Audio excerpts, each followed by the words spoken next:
Coming up today on Locked On at Texas Tech, we get back to the transfer portal, including some new offers, visits lined up for the Red Raiders, and also considering when the dust could be settled for your coaching staff as two new coordinators arrive in the 806. We're into it all next on Locked On Texas Tech.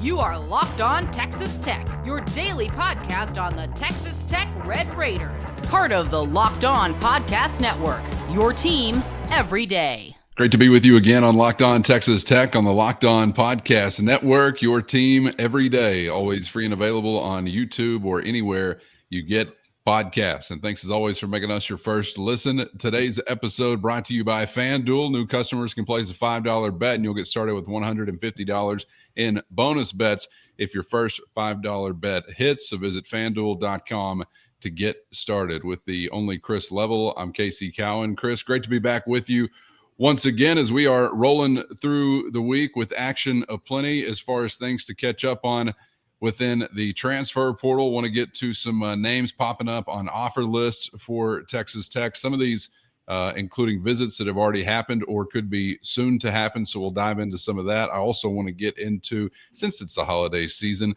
a wish list of sorts, a Locked On Texas Tech druthers conversation, if we could have them, as it relates to the portal in just a moment. But before we get to that, I wanted to begin the conversation with you regarding some questions as it relates, I guess, more or less to logistics and protocols for the transfer portal, because I think some of us, including me, may veer into this now antiquated kind of thought as to how a college football program recruits a roster, puts together a roster, whether it's high school or prep level guys or transfer guys. And we've heard so much about James Blanchard, Brian Nance, and that aspect of what Texas Tech football does. So I'm just kind of curious, what is the assistant coach's role in this? Is this a time where you've got some guys, out on the road? Is it all about the athlete coming to see your program? And am I wrong to still believe or understand that it is a Blanchard-led effort in most ways as far as identifying some of these guys you look to get involved with? Yeah, so I think last year there was a portion of this. So the rules are different this year than last as far as the calendar goes. Your signing date for high schools was bumped up by basically about 2 weeks-ish. And then the portal window is opened up, I think, a bit earlier and then closes much sooner this year, almost to where I think coaches were trying to – I think they were just trying to space it out differently, and this is why the rule was passed and voted on and all those things. It's almost like you're trying to save yourself from yourself. Like we've got to create some of our own structure here to where we're just not killing ourselves. It's just like a mess and everything happening at the exact same time. So now while there are things happening at the same time, now it's a little more spaced out. Like we can get one thing, move on, okay, to the next and all that. That's why high school signing date a bit removed from the portal entry portion of the schedule here. But there was a period of in early to mid-December last year where you could have coaches out on the road. But see, they've made this portion now a dead period. So at least your coaching staff can all be at home base. They can sleep in their own bed. Everybody's got to come to you, as you said.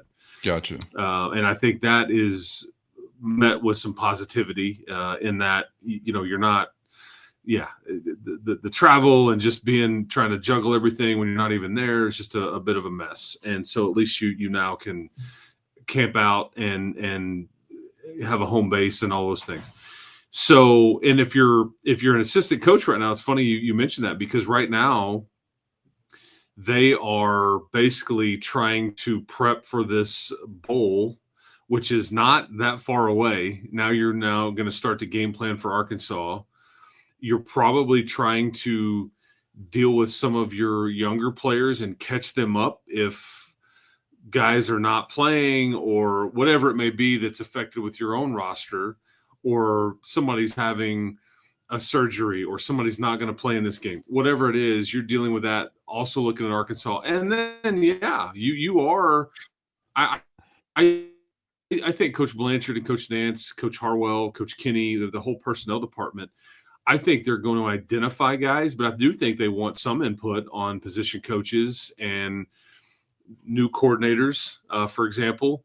Right. Like, hey, identify. That's a one positive I would say that you would have in this portal season is your coordinators aren't probably. I'll be careful how I phrase it. It's not that they're not focused on said bowl game. They won't be coaching in it, so they can probably have an extra eye on portal when their name is going to be attached to this deal, and they can probably spend a little bit more time on identifying, working that angle more so than some of the other assistants would, if that makes sense.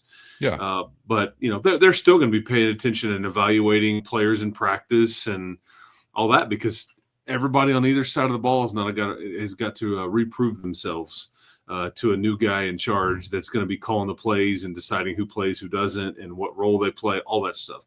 So yeah, it's a team effort, and there's a lot of people involved here. And then how often is the entire staff getting together and getting on the same page? Because how quickly do you have to pivot and change? I mean, he's, for example, what if the kid's on a visit and he's only interested in money, or he's not as big as you thought, or he's just not vibing with the team thing, and you're like, hey man, I know he's here for another day, but this isn't somebody we want. Like, find us some others, because I think you have like 2 DBs that are, I think, on campus or scheduled to be on campus in the last day or so. And then meanwhile, there's more offers going out to DBs. I'm just using that as an example. I have no way of knowing how it's going or what you're seeking or whatever. I'm just throwing out hypotheticals there, because I think that these things happen and change quickly. Hey, we can't afford this one. Hey, he's looking to play this role. That's not really something we can offer him, whether it's money, playing time, snaps, specific role on the team. There's got to be a fit. And so I think it all is playing out quickly in real time. And, oh, yeah, by the way, you still are practicing and trying to get ready, because you do want to go win the Liberty Bowl. You do want to go beat Arkansas. You do want to win 4 games in a row. So how is all this being juggled? It's all being juggled simultaneously, which is tricky for Joey and some of the main cogs in this machine. And you mentioned a couple of them, and Brian Nance and James Blanchard specifically. Yeah, it's crazy how many moving parts are involved this time of year. Is it, since you kind of got into what the assistant coaches have going on, which is a lot, and I didn't even really consider in asking the recruiting aspect of the question, the fact that you're dealing with 2 new coordinators. When do you think we kind of cross the point of feeling like that dust is settled as far as the staff? Is it not going to be settled until the other side of a bowl game? I'm just kind of wondering, are coaches still being involved moving through this month indicative of them having a place to move forward in general? Is that kind of thing still up in the air, or where do you feel like we are at as it relates to the staff? Yeah, wonderful question. Loaded question, as you said before. I think that is very interesting to me, because I don't think I think you will get through a bowl game with some unknowns, and then after said bowl game, it maybe will solidify. Because Joey said something in his media availability the other day, and this is why I'll answer it this way. He kind of used the word evaluate, and it wasn't with coordinators evaluating players, but it was also, I think he said, it gives these coordinators also time to evaluate coaches. And what role? Yes, let's make sure we have a role for this person. Or, yeah, this doesn't fit. I mean, yeah, who knows? I think offensively, it's largely in place. I think the questions become on defense, and I think the questions also, it's as it relates to Garrett McGuire, who I think is going to join this staff in some capacity, and he may just simply replace Tyler Skuvenik, which they've kind of hinted at, and he may have some sort of role on special teams and running backs, which is kind of what Kenny Perry is doing. I think Garrett's background is on offense, and I think so. Yeah, we'll see. But I think defensively, you still need to make some hires. I think he mentioned 2 guys that I have a ton of respect for. Today's episode brought to you by FanDuel. Get ready to tackle all the action with FanDuel, America's #1 sports book. And right now, new customers can bet only $5 and get $150 in bonus bets if you win. The FanDuel Sportsbook app gives you everything you need to place live bets on the NFL and a whole lot more, all in one place. So when you get a hunch, a gut instinct in the middle of the game, you can check out the latest stats, view live play-by-play, and so much more, all on the same page where you place your bet. Just visit FanDuel.com to join today, and you'll get started with $150 in bonus bets if you win your first $5 bet. That's FanDuel.com. Never waste a gut feeling again, and make every moment more with FanDuel, an official sportsbook partner of the NFL. He mentioned two guys that I have a ton of respect for, and that they are either Lubbock guys or Tech guys. But there's two guys that Joey mentioned specifically the other day about, like Darcel McBath, who we've talked about, was one of your best defensive players, second round pick that came out that was played in the heyday of the 07-08 team. And it was a huge part of what you were doing on defense with that team. Played for Carlos Maynard and all that. Darcel has coached DBs at Mississippi State. He's coached them at Washington State under Mike in both stints. As a matter of fact, it's ironic to me because prior to him coming back here, the last time I'd seen Darcel was in Memphis, Tennessee on Beale Street. John Harris and I walking around. I see this guy that looks very familiar to me. He's wearing a Mississippi State shirt. We walked up and hugged each other, and it's like, good to see you and all that stuff. And because he's one of us, man. And so he's spending a lot of time working with the corners right now. I'm not so certain that he won't find himself a role in some capacity. And maybe it just stays as a lead scout or analyst, but he's now doing some on the field things and filling in some gaps. And I think that he's probably trying to, I think this would be his end game, is to try to be a position coach here at Texas Tech at home, if you will. Gotcha. So we'll see if that happens there. The other guy that some may know his name, some may not. I have a ton of respect for him because he came from Austin Peay originally, and he was in the play calling process and all that, as a guy named Kirk Bryant. Kirk Bryant is an analyst, I guess, but he's also like an assistant quarterbacks coach or something. I don't know. He's the one guy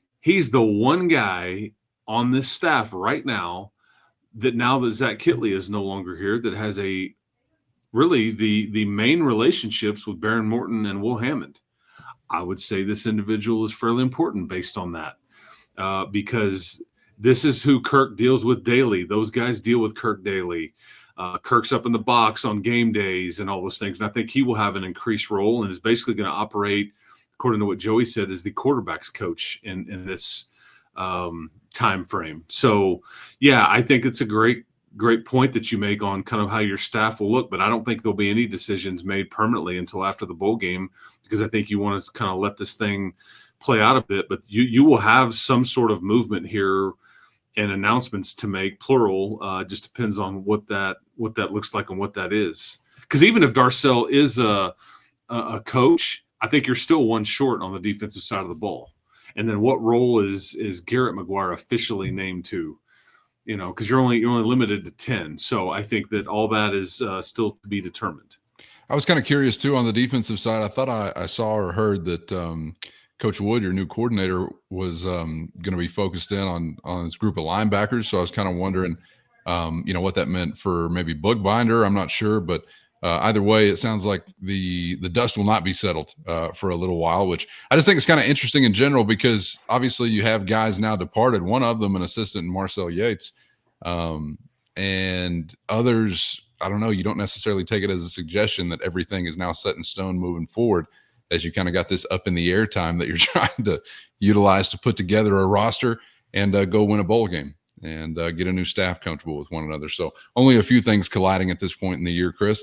Something else, obviously, we're interested in, well, those guys are actually pursuing to put together that roster for 2025. And just wanted to spend a little bit of time touching with you on a couple of updates as far as some offers extended. And I was curious if you'd noticed any trends or maybe positions or areas where a little more energy or time had been invested so far. Maybe too early to get into much of that, but what's some of the latest as far as some names that are showing up and some best laid plans that are out there for Texas Tech? Yeah, and again, depending on when people are consuming this show, it could have changed dramatically since. But as we're sitting here talking, a couple more DBs I think there's a running back. There is another offensive lineman. I mean, yeah. So, and I'll just you got to love the name Mac Pounders. Yeah, I mean, come on, man. no doubt. Well, a couple of these guys, Power 4 transfers for whatever that's worth to you, including Mr. Pounders.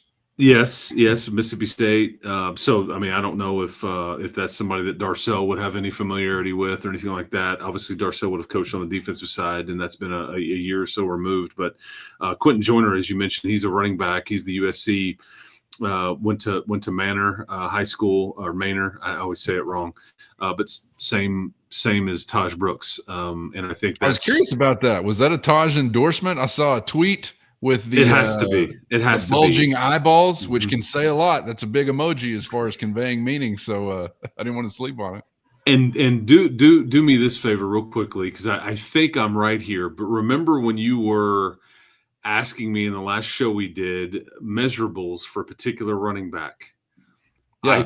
I think this individual is going to be about 5'10", 215, 220. Tell me how close I am to what Quentin Joyner is. 5'11", 216. Yeah, and I think multiple years to play, got some experience. I think had a really nice yards per carry average in the Pac-12 for USC, or excuse me, Big Ten. God, see, I just yeah, old habits. I didn't even flinch at it. Old habits are hard to break, right? Yeah, but yeah, I think that checks the box on the kind of running back you would want. And obviously there's some connections there. So because so much of this is. It is about, like, there's a financial component to this. There just is. There's a role component here. There's a location aspect to some people that want to get back to Texas or whatever, or closer to home, whatever it may be.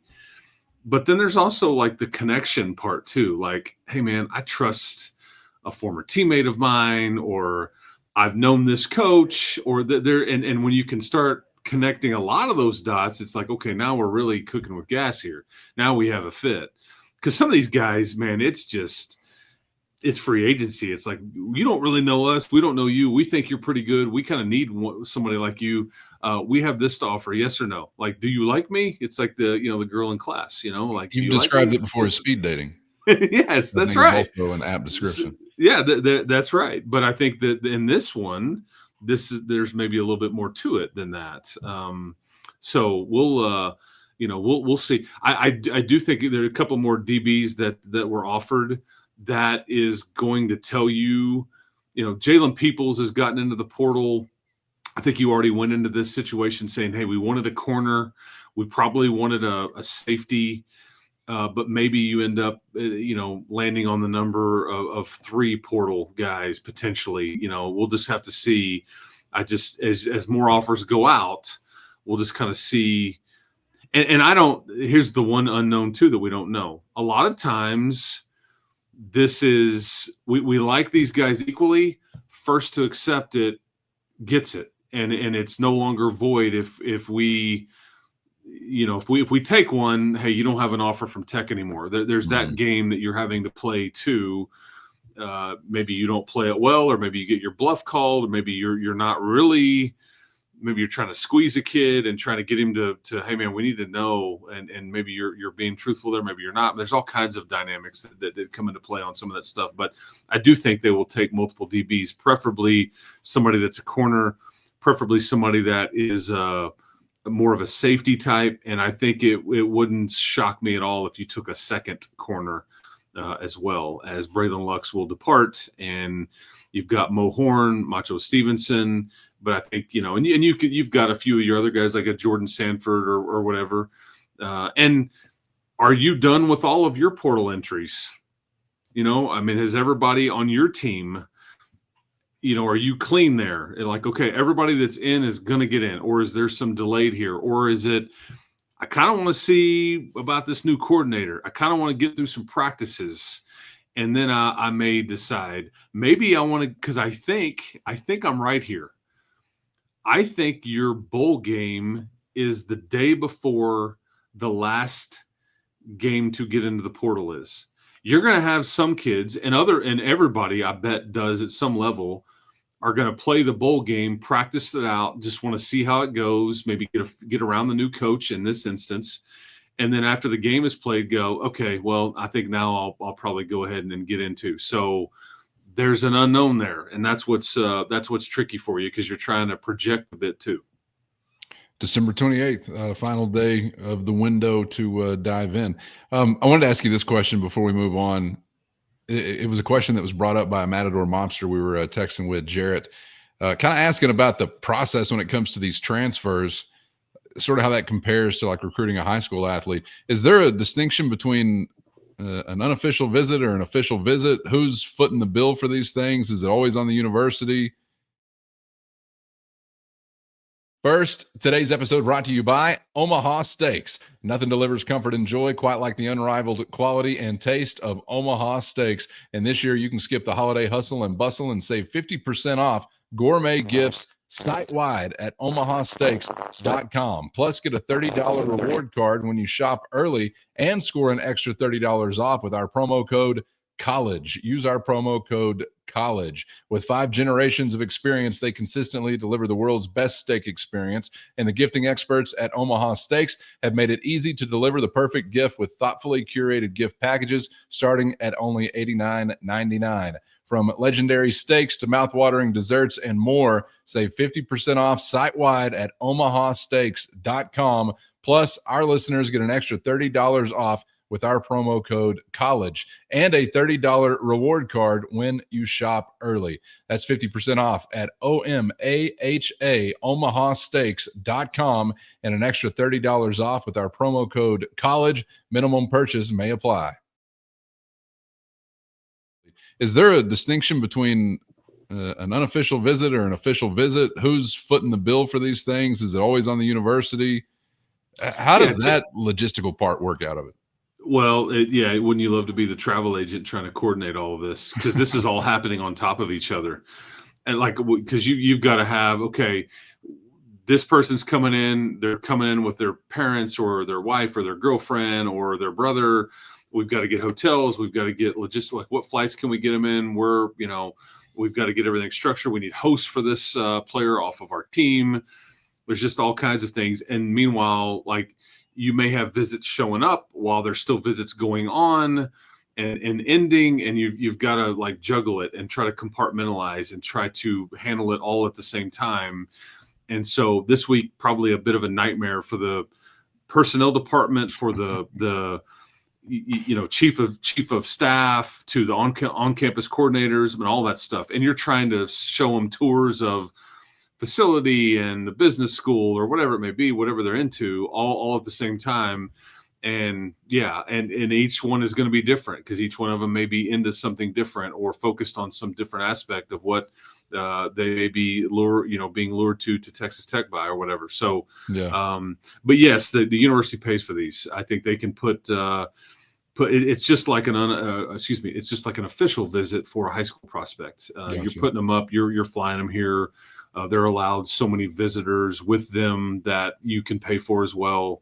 That's within the rules, and you pay for their meals and lodging and all that stuff. And I think that they are just like an official visit for a high school kid. I think these are allowed to be, don't get me to lying, but I think it's like a 48-hour deal. And I'm trying to remember when that clock starts versus when it stops.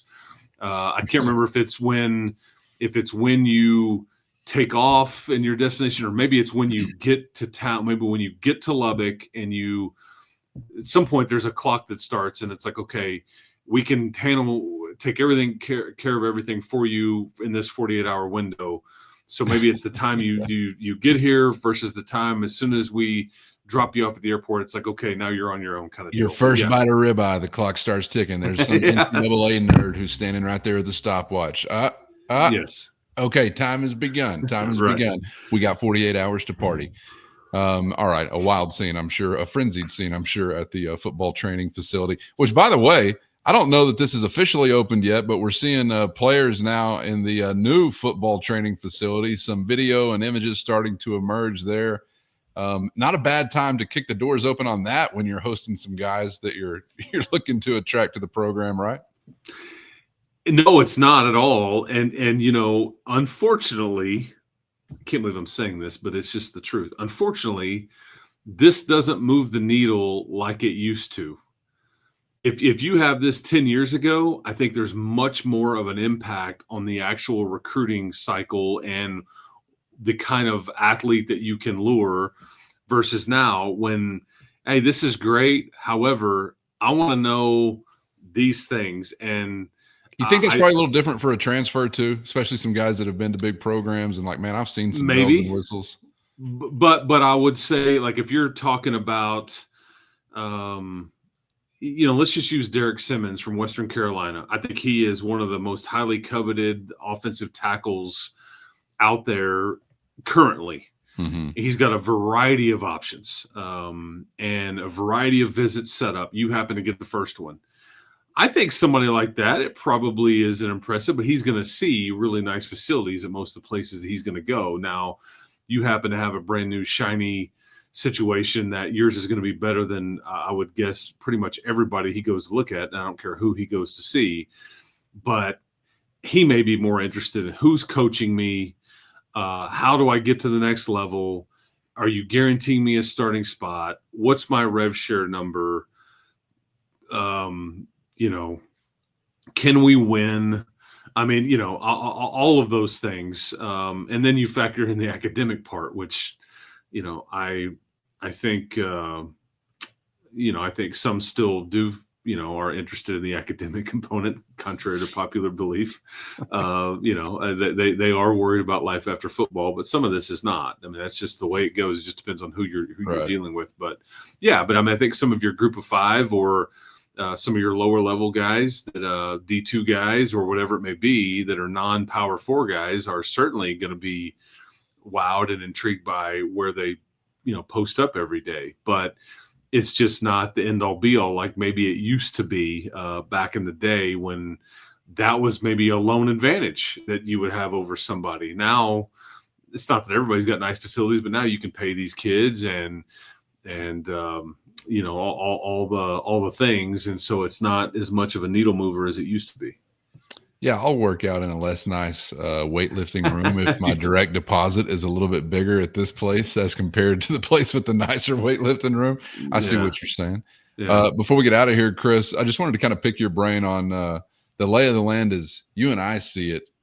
If we were in the shoes of, say, James Blanchard, and you're out there trying to toss hooks here or there and see what you can reel in, and we were really talking about plus players here, all conference caliber kind of players, I'm wondering where would be the first place you would go position-wise. Is it one of the premier spots, a defensive tackle? Is it a pass rusher?